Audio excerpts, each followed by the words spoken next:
Crime in Porgera is a situation that needs to be addressed. Local residents who spoke to us say the presence of firearms has contributed to a relatively high number of murder cases in Porgera.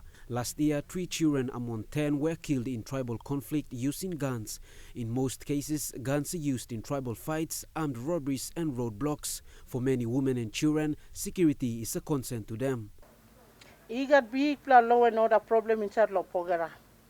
Plenty older, plenty roadblocks, build up of firearms inside Porgera Valley. It is more fighting close to. All undermining more power blow policeman. If the government can run around in the night or during the day in the watchful eyes of the police, what safety is it guaranteed for the civilians here? Elizabeth Yarume is a local businesswoman and the current president for Porgera Women in Business. She says apart from the closure of mine, which has affected small business activities, crime has also interrupted the cash flow within the business sector of Porgera, with most business houses shutting down operations. Business houses, most of the business houses in the valley, they've closed down. They don't feel safe operating in an environment where there is no safety guaranteed for them to do business in here.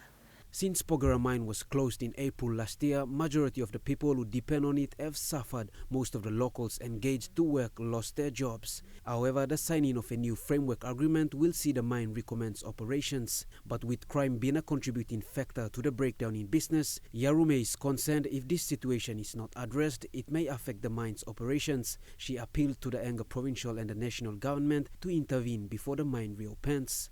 Before we do the mining, before we go ahead with the operations, we need to address this law and order issue, because that's the very priority and paramount concerns that all the stakeholders, the landowners we have in the valley. Suli Suli, National EMTV News.